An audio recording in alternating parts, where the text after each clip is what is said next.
अस्सलाम वालेकुम and welcome to my YouTube channel.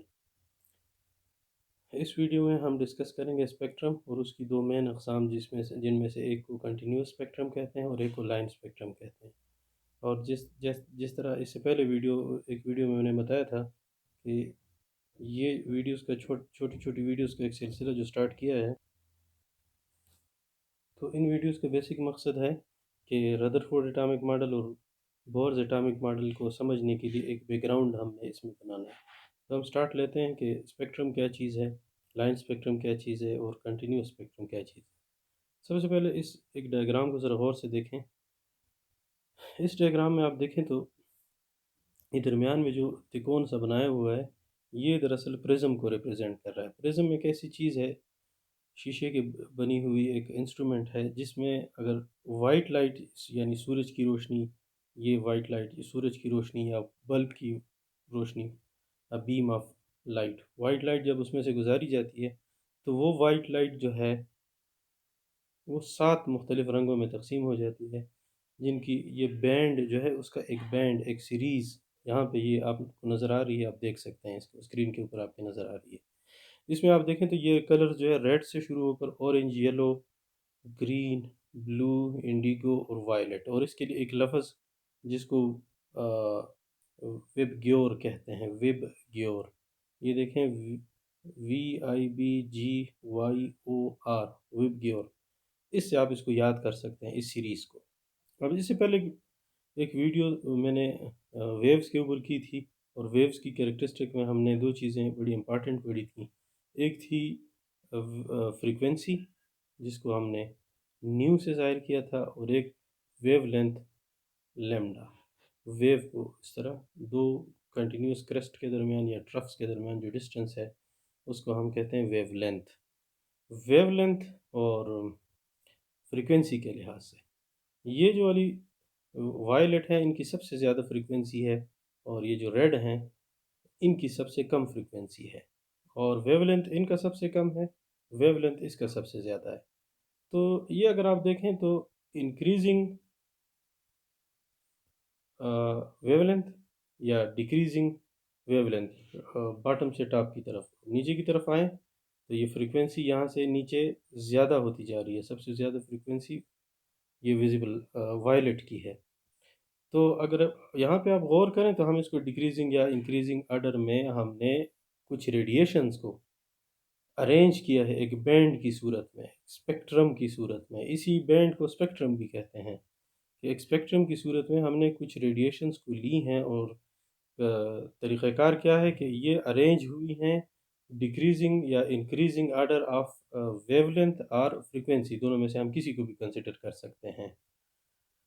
तो ये जो है ना, इसको स्पेक्ट्रम कहते हैं। ये वाइट लाइट लेके हमने इसको प्रिज्म में से गुजारा है और उसको 7 कलर में जो है ना डिवाइड कर दिए 7 कलर में। ये प्रिज्म इसको ख़ुद तोड़ देता है, क्योंकि इस मीडियम से यानी एयर से जब ग्लास में से रेडिएशंस गुजरती हैं तो उनका रास्ता जो है वो बेंड हो जाता है, और फिर उनकी फ्रीक्वेंसी या वेव लेंथ के मुताबिक वो रास्ता जो है ना, अब इस तरह ये सीधे नहीं गए, ये सारी रेडिएशन बेंड हो गई हैं इधर, इधर से निकलते हुए फिर बेंड हो जाती हैं, तो वो ऑटोमेटिकली जो है ना अलग हो जाती हैं, क्योंकि वो उनके बेंडिंग की जो कैरेक्टरिस्टिक है वो हर एक की अपनी एक कैरेक्टरिस्टिक होती है, उनकी फ्रीक्वेंसी के ऊपर, वेवलेंथ के ऊपर डिपेंड करती हैं। तो इस तरीके से हम एक लाइट लेके ना, एक किस्म की लाइट लेके उसको प्रिज्म में से गुजार के वो कई सारी रेडिएशंस में टूट जाती हैं, और इसी टूट कर ये जो हमारे पास सीरीज़ आ जाती है, जो बैंड आ जाता है, इसको हम कहते हैं, इसको हम इनको हम क्या कहते हैं, इसको हम कहते हैं स्पेक्ट्रम।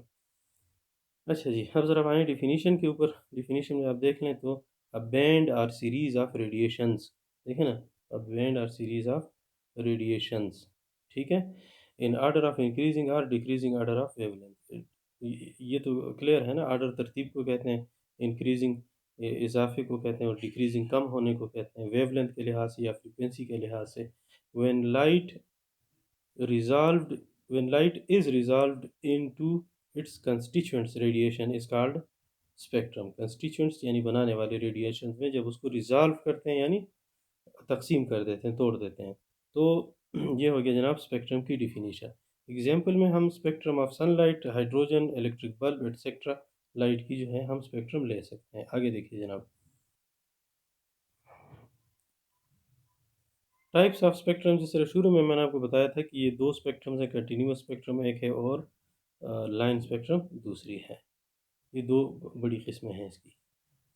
कंटिन्यूस स्पेक्ट्रम क्या चीज़ है, वो देखें, the continuous the spectrum which has no dark और light bright space between lines means no clear cut boundary can be seen between the lines is called continuous spectrum. जब आपने light ली और उसको आपने स्पेक्ट्रम में से गुजारा, ये देखें, लाइट हमने ली, स्पेक्ट्रम में गुजारा, तो ये जो दरअसल ये वाली चीज़ जो बनती है ना, तो इसमें आप क्लियर कट बाउंड्रीज को नहीं देख सकते, रेड और ऑरेंज में बाउंड्री कहाँ है ये आप नहीं देख सकते ना। तो जब इस तरह की रिजोल्यूशन हो, लाइट्स को इस तरह रिजॉल्व किया गया हो, तो इसको हम कंटिन्यूस स्पेक्ट्रम कहते हैं।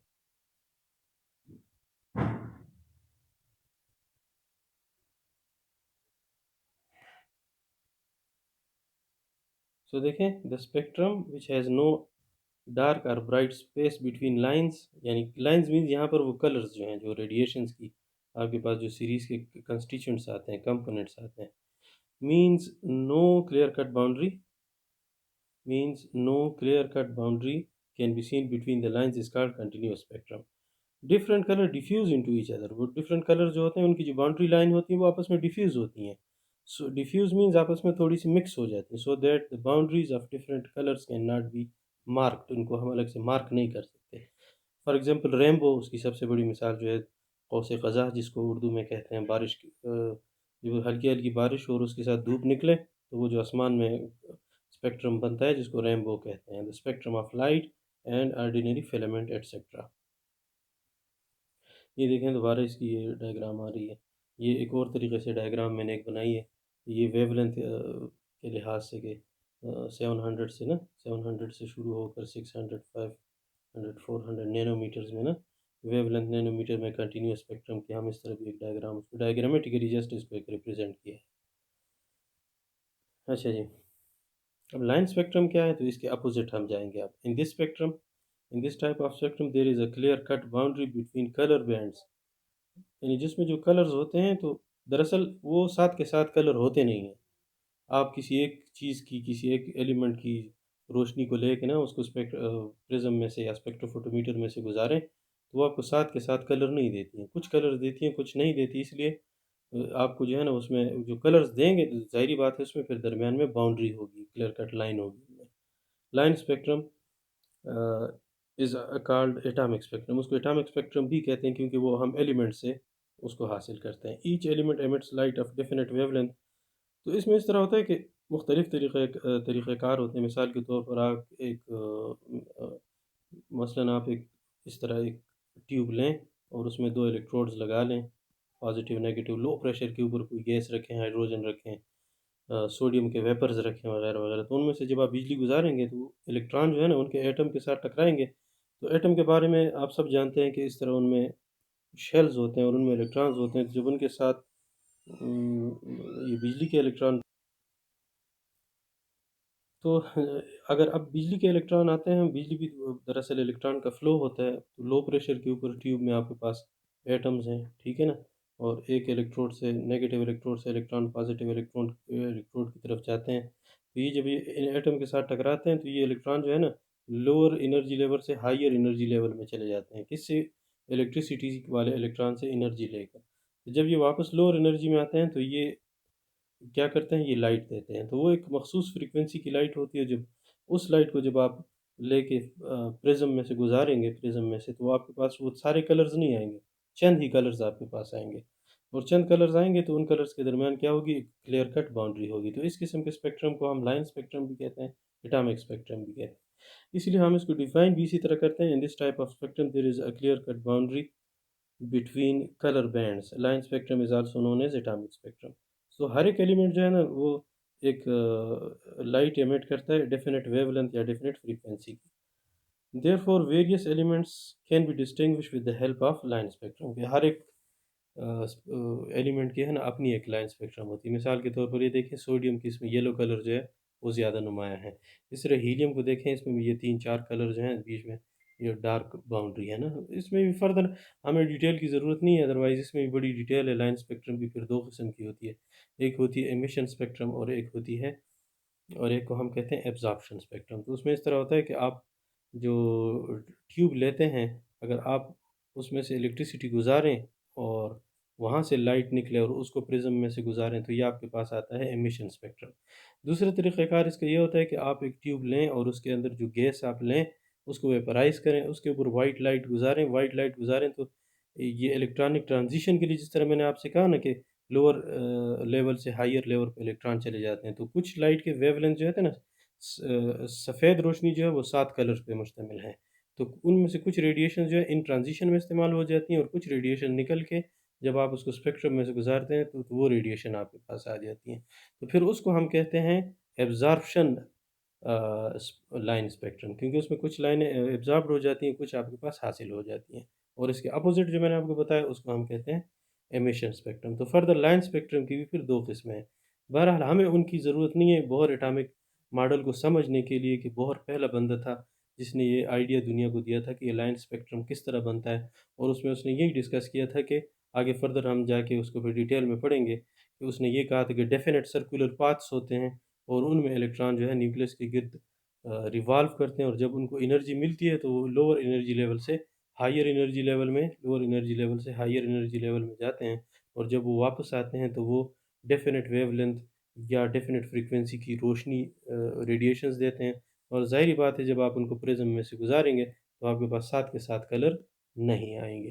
तो ये एक छोटी-सी वीडियो मैंने इसलिए बनाई, रीज़न उसकी बेसिक ये थी कि हमें ये चीज़ क्लियर हो जाए, जस्ट एक इंट्रोडक्शन हो जाए कि हम स्पेक्ट्रम कहते किस चीज़ को हैं, और इसके अलावा लाइन स्पेक्ट्रम क्या चीज़ है, और कंटीन्यूअस स्पेक्ट्रम क्या चीज़ है, और इसके अलावा और भी कंटीन्यूअस स्पेक्ट्रम, लाइन स्पेक्ट्रम क्या चीज़ है और इसका आगे हम इस्तेमाल क्या करेंगे। अच्छा, इसके अलावा ये आपकी दिलचस्पी के लिए मैंने एक दफ़ा प्रिज़्म जो है ना उसको सूरज की रोशनी में रख के, उससे सूरज की रोशनी गुज़ार के प्रैक्टिकली एक ये आप देख सकते हैं कि प्रैक्टिकली मैंने एक स्पेक्ट्रम जो है वो हासिल किया है। तो ये आप इसको भी एक नज़र देख लें। बड़ी प्यारी तस्वीरें मैंने बनाई थी उसकी। ये कागज़ रख के ना बोर्ड के ऊपर मैंने कागज़ लगाया था और उससे वो प्रैक्टिकली जो स्पेक्ट्रम हासिल हुआ था, ये देखें, ये आपके सामने है। डिफरेंट कलर आप उसको देख सकते हैं। रेड कलर से शुरू हो के ना इंडिगो पे ख़त्म होती हैं। रेड कलर से शुरू होके वायलेट पे ख़त्म होती हैं। देख सकते हैं ये देखें, ये मुख्तलिफ़ तस्वीरें हैं। ये वो प्रिज़्म जो है ना मैंने लाइट में रखा था, फिर उससे ये तस्वीरें हासिल की थी। ये वाला देखें, करीब से मैंने उसकी एक तस्वीर ली थी। उम्मीद है आपका थोड़ा बहुत आइडिया बना होगा। वीडियो देखने के लिए बहुत बहुत शुक्रिया। अल्लाह हाफ़िज़।